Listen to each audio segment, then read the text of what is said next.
started recording before. Sorry, people who are watching this online or going to watch this online, you missed half the stuff. Wrong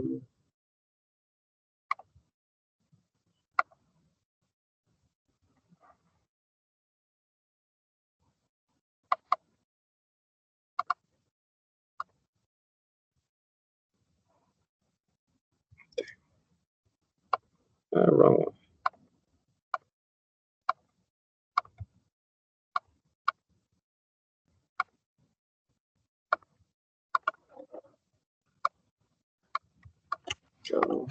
Do it.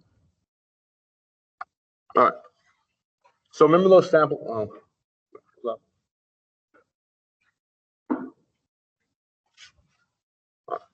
Remember those sample evidence sheets I passed out before I put on the announcements from the two from the same student who's doing the maternal mortality rates in the developing world, the mentorship program, right? So this is a policy proposal outline format I've done using those evidence sheets, those two evidence sheets, right? So we can look at how it actually plays out in the body claims, in the paragraphs, right? So again, so if we take it to the first contention, right? The policy is that I just took the first claim from the first evidence sheet, right? So my first contention of this policy is that the lack of reproductive education and limitation of resources makes it harder for young girls to practice self-care and thus expose them to high risk of maternal and neonatal mortality, right? And that's the first freaking claim from the first evidence sheet. And then the data point, right? The first piece of data, because she gives a bullet points of different data like statistics, right? So I take the first one here. It's like, according to Advocates for Youth, which is the source for that data sheet, right? From that first evidence sheet, quote, about 529,000 women die each year from pregnancy and childbirth. There's an in-text citation, right? This is an unacceptable number of deaths, given the advancements in healthcare, even more tragic because it affects the world's most vulnerable populations. So this is a good, like, transition from the claim to the data that supports it, right? Now I can go ahead and use these other data points and make them into sentences as well, right? So this was when I converted to a sentence. Pregnancy is a leading cause of death in girls aged 15-19. Their reproductive health depends on biological, social, and economic factors such as poverty, malnutrition, gender inequalities, and child marriage, right? That was the second data point I just made to the sentence. And it's good to go, right? So we could take this and put it up here in the paragraph too, right? And so now we could convert these other data points into their own sentences as well, right? And then move them up, and we have like a pretty dang bulky paragraph, right? For the claim of the data point. And then this is the warrant for those claims, right? So this information demonstrates that. And I could just use like the prompt, bold, italic, like tagline, which is like this information demonstrates that, and just plug whatever sentence you have in after that, right, for the warrant. You don't have to use my wording that the information demonstrates that, but this shows, you could say, based upon these statistics we can see, like whatever kind of a transitional phrase put in there, right? That's just a hypothetical one, is this information demonstrates that, right? As we can see here, as will be shown true, there's a lot of different kind of introductory clauses you can put on that sentence to make it make sense and flow grammatically, right? And so if I pretend that there weren't these other bullet points of data, right? It was just my warrant now. I can move this up here, and we would have a pretty good body paragraph, right? We double space it out. It would be probably, you know, half a page to 2/3 of a page worth of text. Half a page, right? And so that's just the one evidence sheet, right? So if we just do this for the 6 evidence sheets, we're going to end up with probably like 4 to 5 pages with the body paragraphs, with the introductory and the conclusion pages. We're going to be sitting right about 7 pages, which is like right about the minimum length, right? If you have some larger freaking paragraphs, if I would have done all the data points for this, right, it would have been flushed out to about the length of the paper already. Does that make sense? Like the process here, anybody got questions on anything? Do we just need to work on it? What do we need to do to help me help y'all? Yeah. So there was going to be a portfolio, which is going to be like you'll pick in assignments from like your favorite, like 3 assignments from the class or whatever, and like you're writing a 2-page introductory letter saying like, here's what these assignments were. Here's why I thought they were crap, or I thought they were helpful for my life. Like, I really hated this class because like nothing really made sense. It was kind of confusing. Or like, I like this class because it helped me write better for whatever reason, right? Just an honest appraisal of it in a like a 2-page cover letter form. I'm not convinced we're going to do that or not, just because we're not going to have any time in class to really go over that and do that. So the only reason I would like try to maybe put it back in at the end is if there's some people who are really hurting for grades and needing a grade to bump their grade up. But if you get your final papers in, I don't think that's going to be the case, right? I think we'll be doing okay. So this probably will be the final grade in the class. Yeah. Any questions on that? Does anybody feel like they really want to do portfolio? No? All right. Don't blame you. So the official due date is December the 8th. Like it needs to be in by December the 8th. I mean, you can turn it in as soon as you want to, and then be done. You don't get to come back. Even if you want to, you can't. Yeah, so the list is, we have 2 days of class left. We have Thursday and next Tuesday, and that's it. So, I mean, it would behoove y'all to, if anybody is like struggling with this paper and doesn't want to say it out loud in class or whatever, but like wants some help with it, to like bring with your outline or whatever you have to class tomorrow on Thursday or Tuesday next week, and we can workshop and try to get you some help, like whoever you are, or maybe nobody, like before we break and go remote. Because it's going to just be a lot more of me doing examples like this and stuff during the remote sessions. We're also going to start reading in depth the Algerian Chronicles because it's an important book. And I made y'all buy it, so we're going to read it. Remember that book? The one book you had to buy? You had one job. No.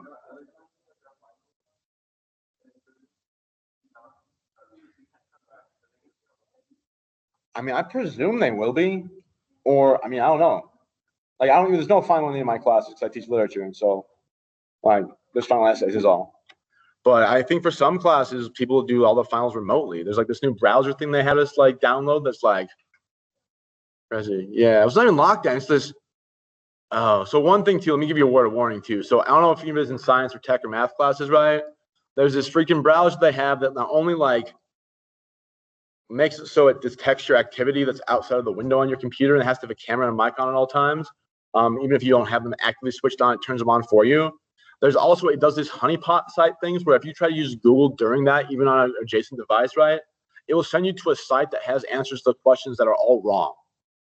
Like it'll trick you into going to a site that's a fake site. Yeah, there's a lot of arguments between the faculty and the freaking faculty senate and the administration right now over this, but like this crap, you can't have a freaking like site that tries to get students to cheat and then tries to give them the wrong answers. Like, why would you even do that? So there's a lot of arguments right now. I'm probably in trouble for saying that. There's a lot of arguments right now between the STEM people who are like in favor of this kind of thing, and like the humanities people and social science people are like, that's a horrible thing. Why would you do that? It's unethical for students.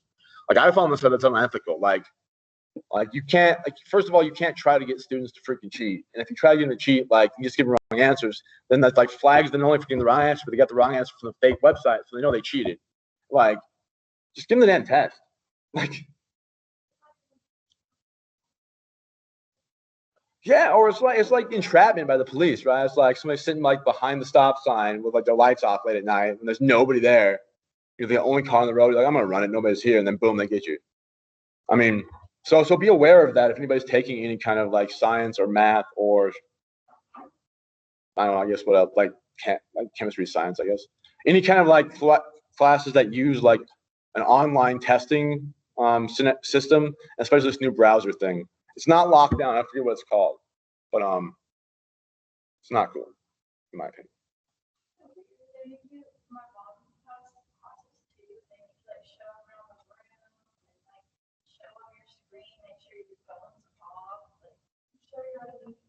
Yeah.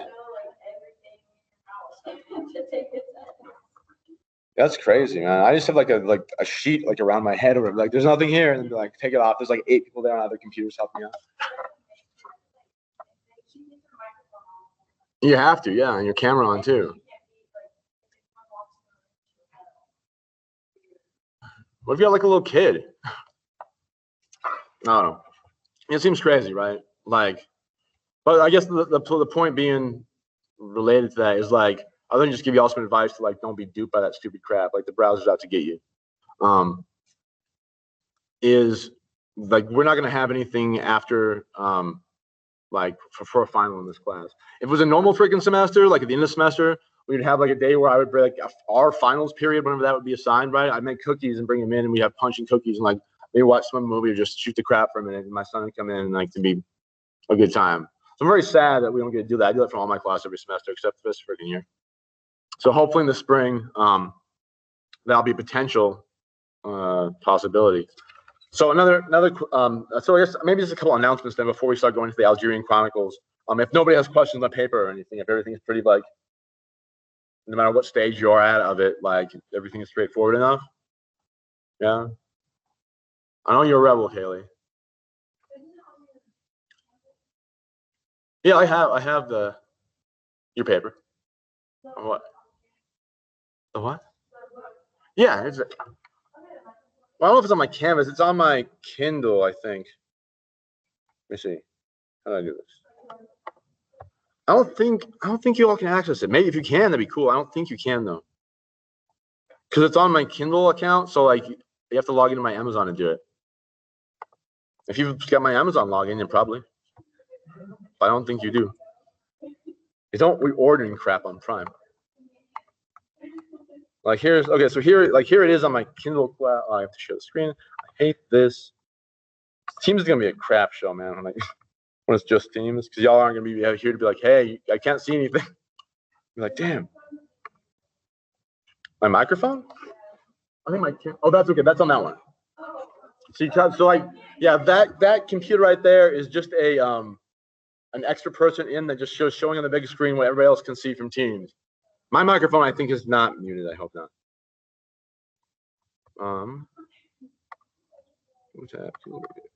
Sure.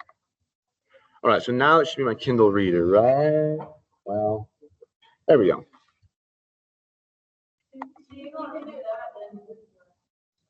Yeah. So that way, if y'all didn't buy it, you're okay. But you should have bought it because it's a good book.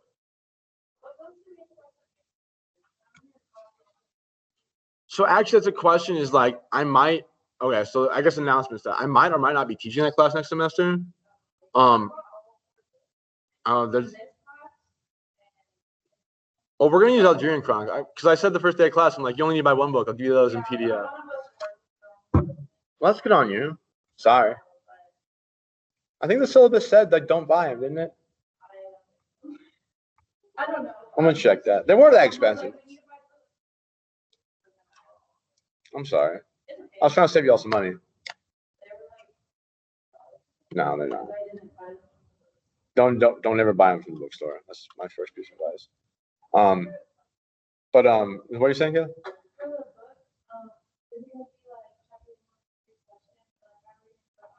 About the Algerian Chronicles? We're gonna do. Let me find the exact. We're gonna be reading. No, it's fine. We're gonna be reading chapters 5, 6, 7, 8, 9. So basically, it's 5 through 11, or 5 through 12, depending. You all see like chapters 5 through 12. So that's where it's, most interesting at least. You can read chapters 1, 2, and 3 if you want, but I'll just give you background on it. All right, cool. So about next semester though, and about the classes. So right now I'm scheduled to teach at 1302, but that's kind of a placeholder because what happened is the dean of the college wants to start a debate team. And I've coached debate teams before. That's kind of like public policy proposal thing in more of a fluid format is more or less what policy debate is. The harms, significance, inherency, that whole deal is basis for policy debate. And so they're just waiting for the communication department to put the class officially on the books. It'll be communications 4320, I think, which will be public debate. And there's not going to be when that gets on the books, probably the 1302 is going to go away. And I'll be teaching the debate team class instead. So that said, if anybody was interested in taking the debate team class, possibly being on the debate team, you can register for that as soon as it's up and running. Eventually there'll be scholarships for being on the debate team. Maybe not this semester, but at the beginning of the next academic year, there'll be like $1,500 and $3,000 scholarships for being on the debate team if people are interested. And we'll actually start competing too when this COVID thing goes away, and we'll learn how to debate and then go to tournaments and stuff in the region. I don't know if people are interested in that or not, but if you are, consider that. So I may not have the 1302 class next semester. I may still, I don't know. But if anybody wants to take it, I might be teaching a 1302 class next semester. There's only one. I'm teaching 2 classes, 2 sections of American literature, 1865 to present online, which will be a joy. I'm teaching a senior level seminar in contemporary or American drama from like the founding of America to present. So we'll like watch Hamilton and do some Eugene O'Neill, some Tennessee Williams and stuff. And yeah.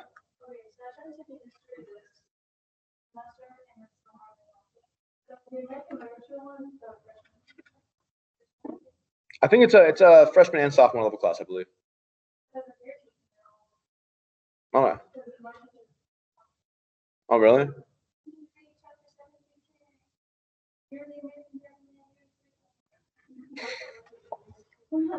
I'm sorry.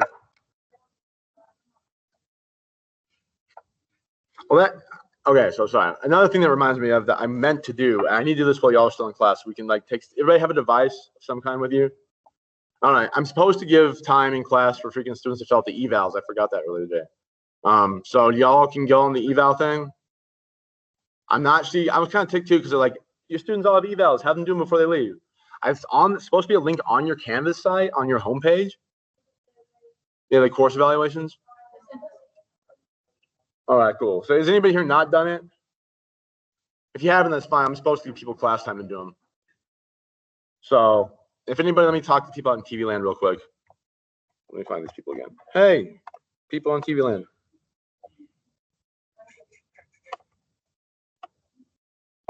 Who we got there? Jesus and Chloe.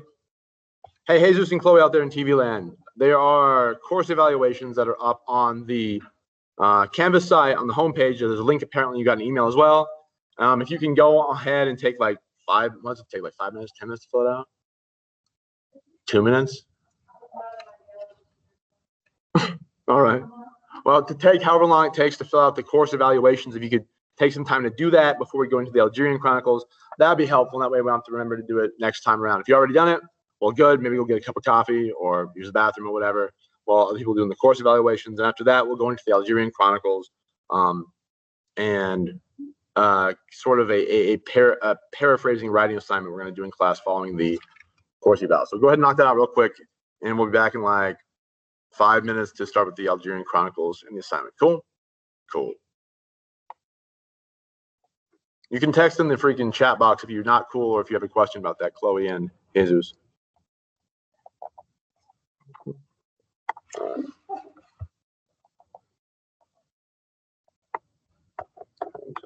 Okay.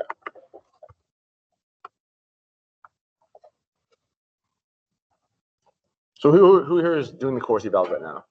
Or who hasn't done one yet? All right, cool. So there's a few of us. Let me know when y'all are done then. Dakar, you do yours? All right, cool. Yeah, there's an email link that went out apparently too, and then there's also a link on your homepage in Canvas, they said.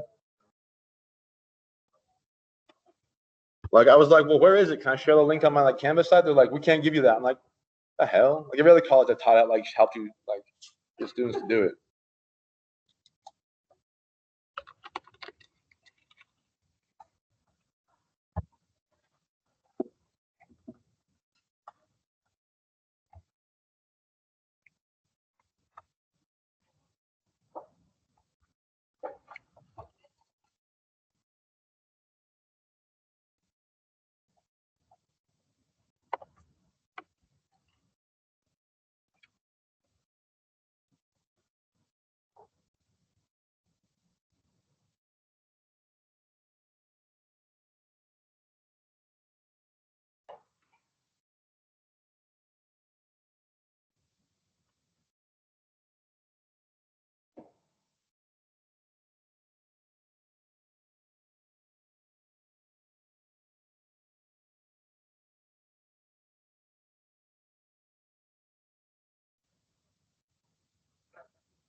What your GPA is?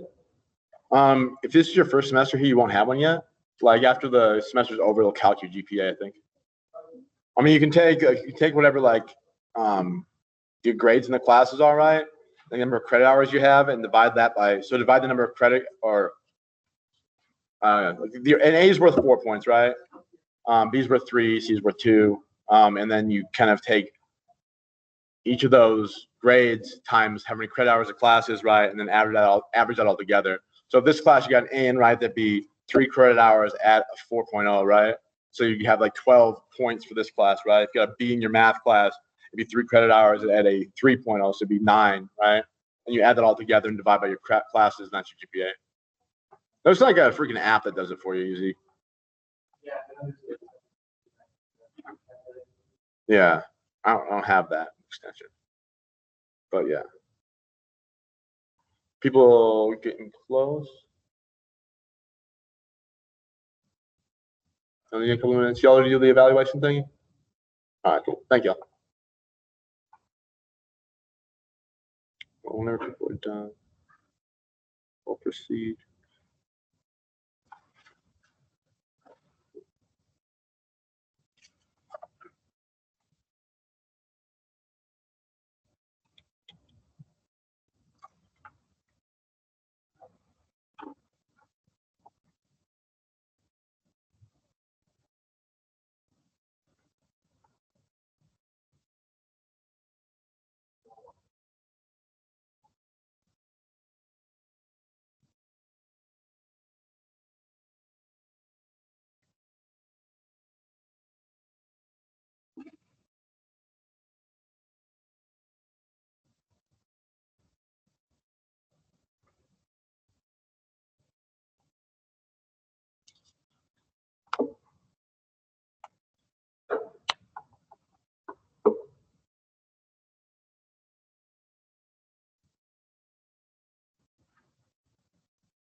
Stop you.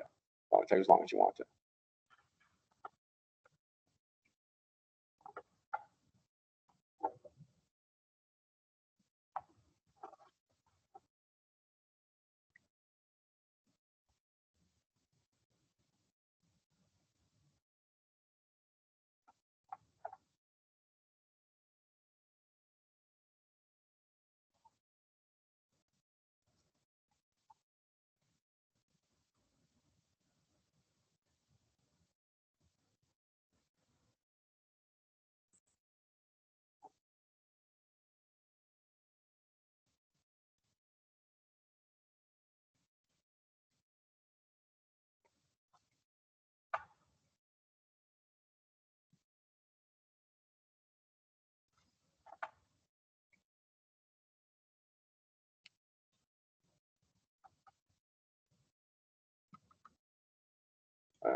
Everybody done?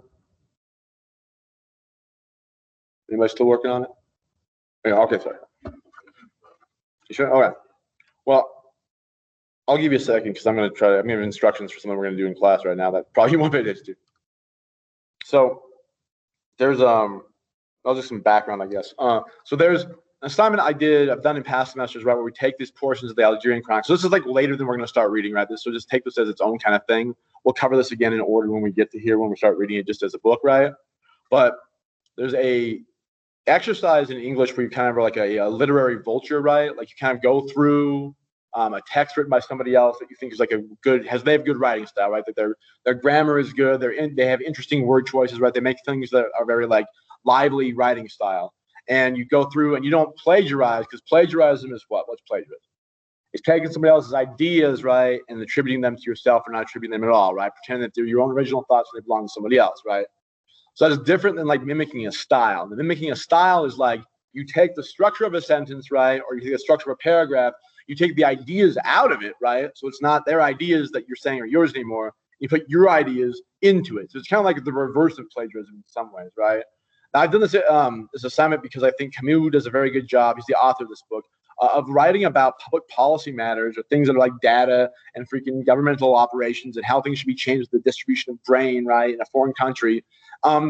And he writes about them in a way that's engaging and like has a human touch to it. It's not boring as hell, like all the Brookings Institute reports y'all been reading this semester probably for researching your paper, right? Or the New York Times articles about public policy, right? It's like this has a much more like almost like a novel kind of pace, and it has a very human element to it. So we also then, it turns out we have a departmental level assessment this semester, which is the same thing, to like write in the style of another author. And so for the department level assessment, we have to collect these and turn them in. So it's going to be a brief writing assignment in class. Now, the good news about it is if you don't have your introduction, your conclusion yet, like what we're doing here as far as the literary vulturing or the plugging our own ideas into Camus' text here, right, is that this can serve pretty well or pretty easily as the attention getter or a hook for your policy or as a conclusion if you want it to, right? Now, it sounds kind of crazy, right? But what we're going to be doing is essentially taking these highlighted portions here, it's going to be like 3 paragraphs about of Camus' writing, right? And taking all the stuff he's talking about in Algeria and the grain shortage and the public policy crisis there and pulling it out and putting whatever your public policy is into the language, right? So for example, like Crisis in Algeria chapter 8 begins, when one looks at the recent disturbances in North Africa, it is wise to avoid 2 extremes. One is to describe as tragic a situation that is merely serious. The other is to ignore the grave difficulties with which Algeria is grappling today, right? So if you were to do a public policy on what, like legalization of marijuana, right? When one looks at the recent disturbances in North America or in America, right, it's wise to avoid 2 extremes. One is to describe as tragic the situation like revolving like legalization of marijuana, right? That's actually really serious. You can actually, if you don't want to have that actual line, that's not that helpful. It's kind of just kind of a tail in line, right? The other is to ignore the difficulties with which the minority communities who are being over-policed for nonviolent drug crimes are grappling with today, right? So you just kind of take out, because the idea is in the sentence, right? He's talking about disturbances in North Africa, right? He's talking about 2 policy extremes of either treating them as like a huge crisis when they're not that bad, right? Or ignoring them altogether, the 2 extremes, right? And then he says the difficulties with which Algeria is grappling today. So you would take like Algeria out, right, and put the public policy issue or topic you're having is in there instead of Algeria, right?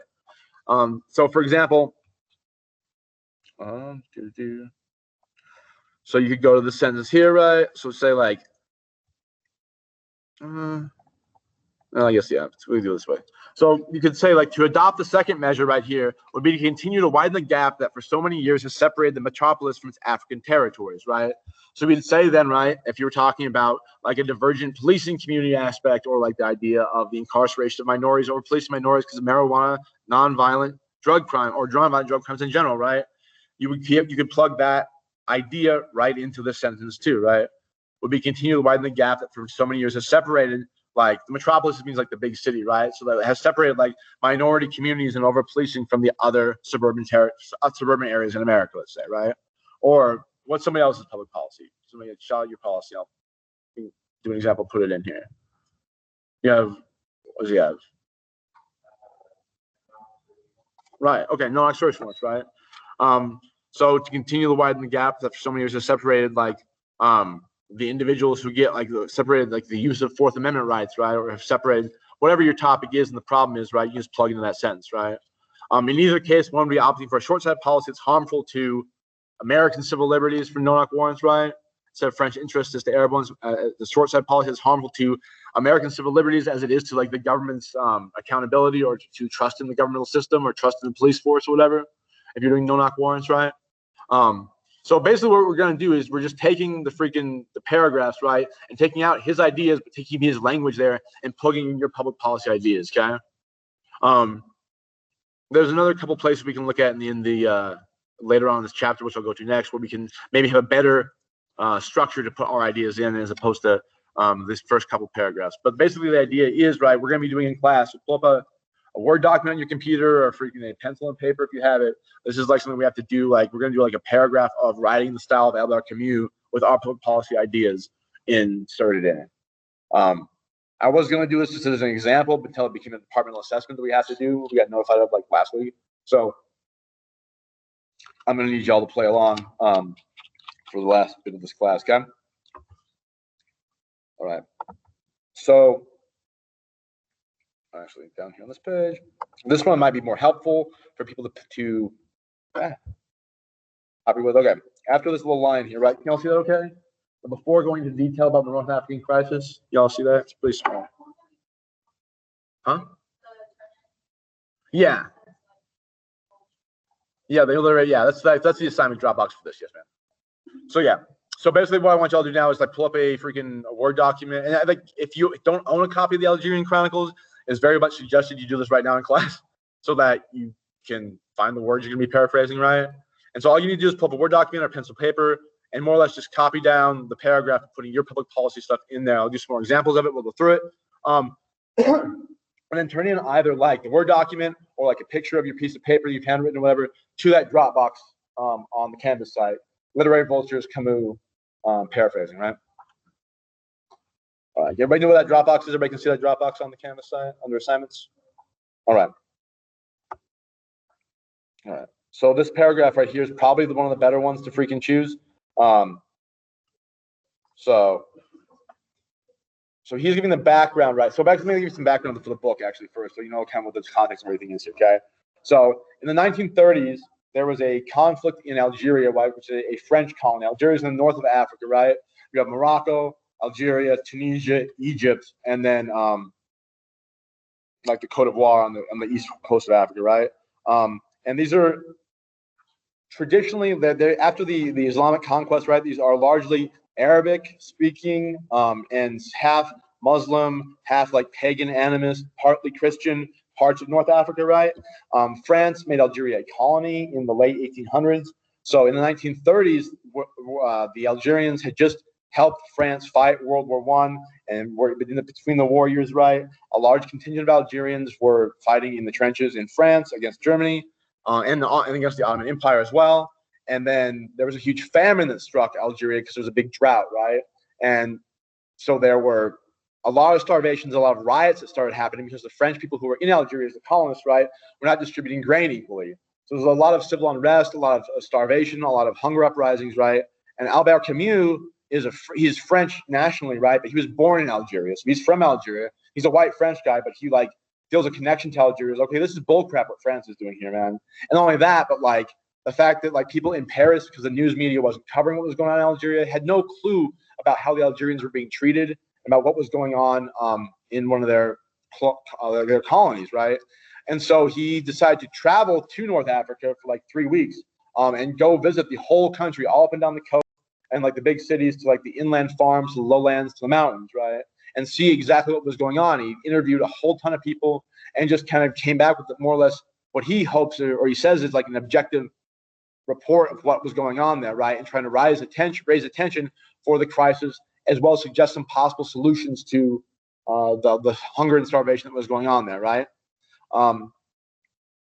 I mean, he says right here what his background is on this paragraph. Like, I visited only the cities, but also the most remote douars. Douars are like farmlands. I listened to the opinions of the firsthand accounts of the bureaucrats and the native farmers, colonists, and Arab militants.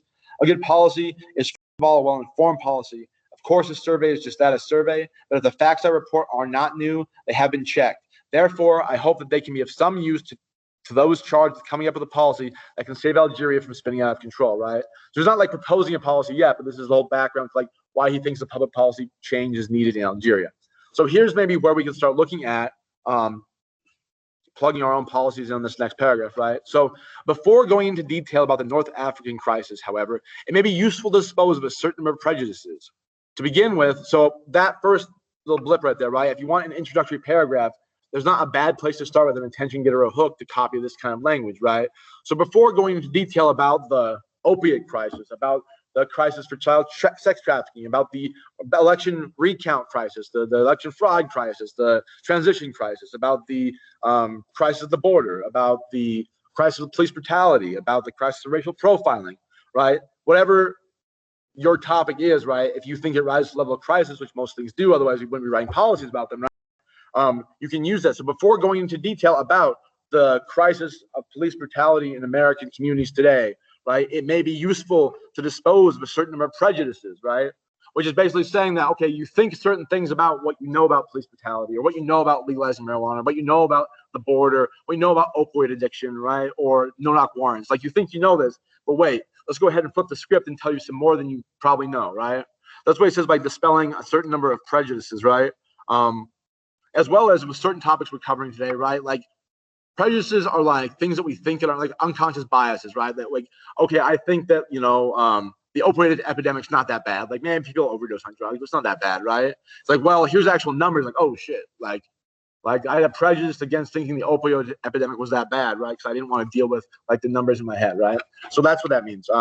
So I want to remind the people, not of France, probably, unless you're talking about France, right? I want to remind the people of America, or the people in Texas, or the people in the school district, or the people in whatever the group you're talking to with your policy is, right?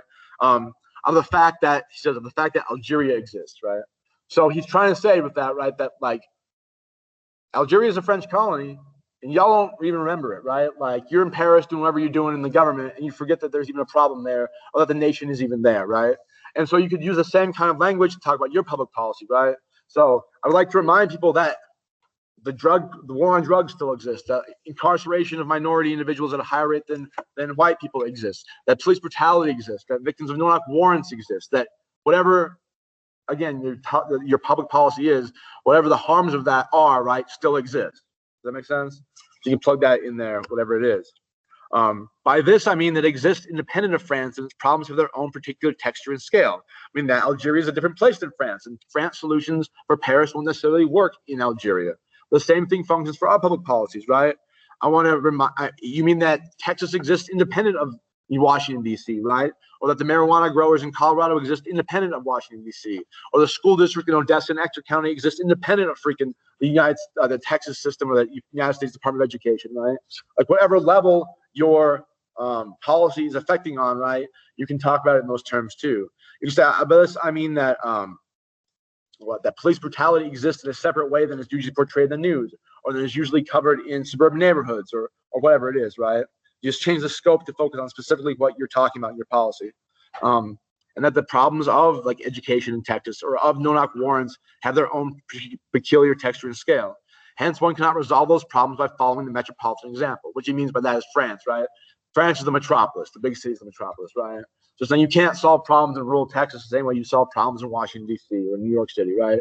Because the population is different, the challenges are different, right? You can't have the same restrictions on like fracking or whatever in Texas that you would have in like the District of Columbia itself. Well, because there's no oil there, because there's too many people there, right?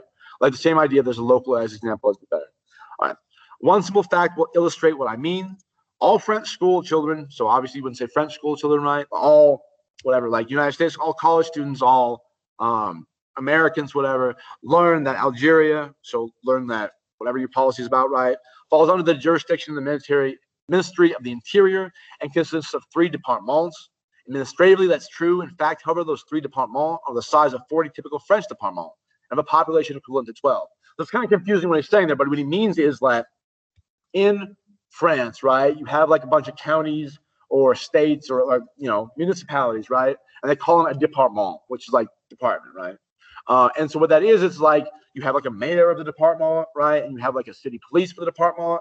And so there's like 20 or so departments in France, right? And so they have a very small population because they're small freaking chunks of land, like, you know, like Odessa and Midland, right? Would each be a department, right?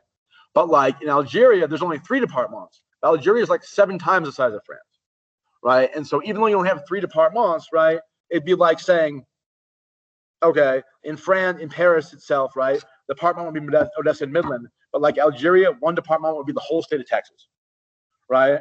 And so the terminology is slippery then. So when people in Paris say, okay, like for example, the government's going to give out 2,000 tons of grain to Algeria, right, to each of the departments to help feed the populace. In France, that'd be a lot of freaking grain for the people because there are only like 50,000 people in a department. Well, Algeria, there's like 8 million people in the department. And so like that's enough grain for like exactly one day for Algeria, right? And not, whereas in France, it'd be like enough grain to live on for, you know, however many years in that department, right? Or several months, right? So the idea is that you're refocusing to actually what the scope of the problem is. And so like, for example, if you're going to have like a highway policy for freaking Alaska, right? It can't have the same amount of funding or the same amount of like enforcement or ways it would be in Connecticut, right? Which is like the size of a lake, you know? All right.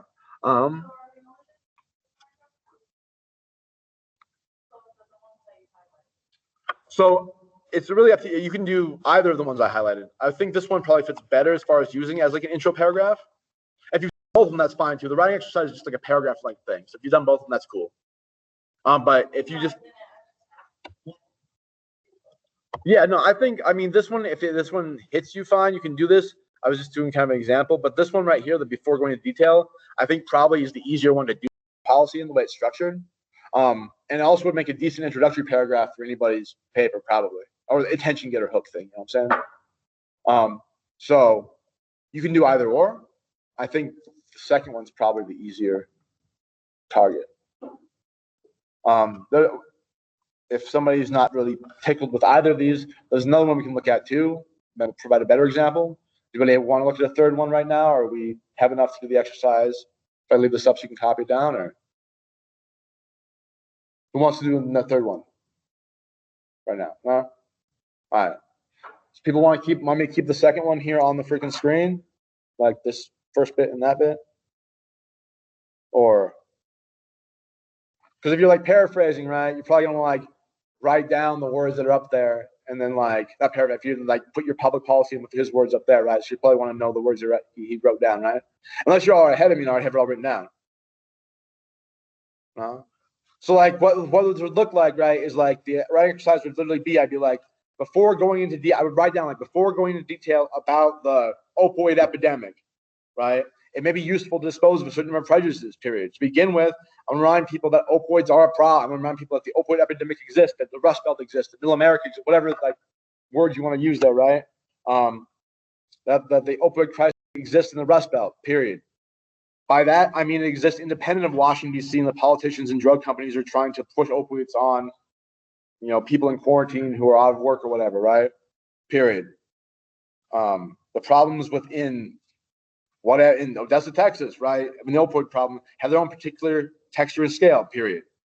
Hence, one cannot resolve those problems by following the example from New York City or Washington, D.C., period. Right? Like I would be writing all that out, just like I'm saying, right? And then that would be what would turn into a Dropbox. And it's like really like just changing the content of the ideas to be whatever your public policy is about instead of Algeria and the hunger crisis. But like most of probably like 75% of the words will probably be the same words as Camus, right? We're taking his style and just putting our ideas into it so it functions differently. Does that make sense? Seems kind of silly, right? Yeah, sillier says it's a departmental outcome this semester. So, but does anybody want to see the words up there still, or has everybody got it down, or how we want to do?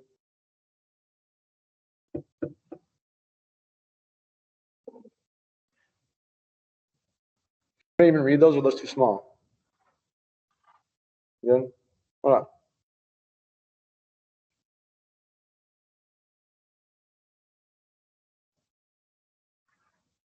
I guess I'll leave it up there for anybody to finish who wants to finish with that.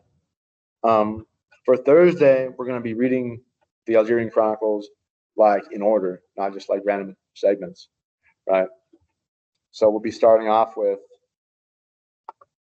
You can still see that, right? Cool. We're starting off with chapter 5, the political future, which starts on page. Kindle, so I don't know. Location 893. That's chapter 5, the political future, if you have the hardback or the softback.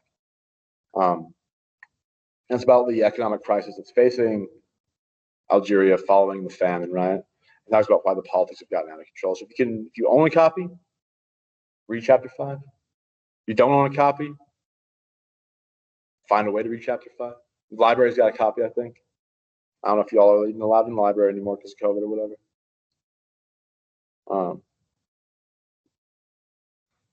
Yeah. So if anybody needs to have an introductory paragraph or an introductory attention getter, this exercise is not a bad way to get it. You don't have to have like copy exactly what you can add words to it, subtract words from it, whatever for your introductory attention getter, right?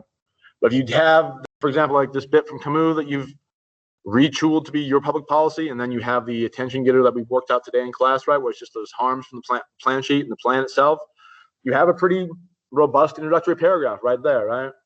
After that, all we need to do is just smooth the language out and edit it down and like make sure that the grammar is good, and you have essentially, when you finish the outline, more or less the paper ready to go, with the kneading around the edges and making things more grammatically stable, which will, I really hope and pray maybe everybody can have the next Tuesday, the last day in class, right? Like a rough draft of their paper, which means like the outline is there, right? You've taken all the little freaking highlighted stuff and all the bold stuff and italicized stuff that my instructions out. You have like a block of text that's more or less like a rough ass paper, right? That we can then start like working on in class. Maybe like a little peer review of like grammar and stuff, maybe, or maybe a little patch paper to Professor Graham, and he can look at it in class and mark some grammar stuff up to smooth it out. Either way, and then because after that, it'll more or less be like send me drafts of your paper. I can give you pointers and like grammar advice or whatever to smooth it out, and then turn the son of a gun in, right?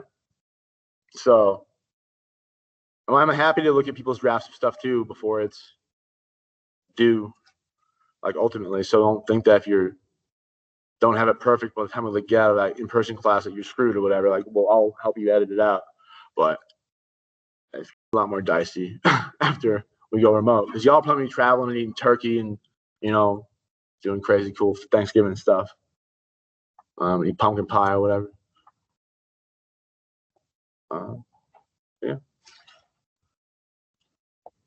So is anybody still working on the writing assignment thing?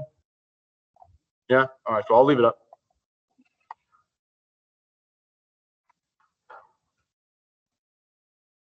All right. I guess that's all. Actually, y'all can freaking go to the recorded Teams video and look at it on the Teams. I hadn't thought of that before. So I have to like leave it up in perpetuity. Cool. So I'll go ahead and close the Teams out. So if there are any questions on papers or stuff, hit me up. The email, I have yours, Kaylee. I'll give you some edits back on it. I'm in the process of doing that. And anybody else who wants me to look at anything, feel free to let me know. Yeah. But, yeah, so far so good. It's a bit bombastic in the tone, a little bit bombastic.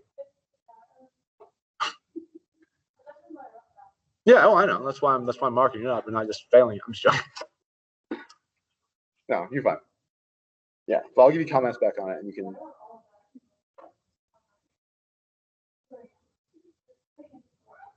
Yeah, you can tell that it kind of shows around the edges a little bit. But no, it's good work. It's just kind of the tone is very like. No, it is good. It is good. It'll be better when it's edited a little bit. Yeah. All right, y'all.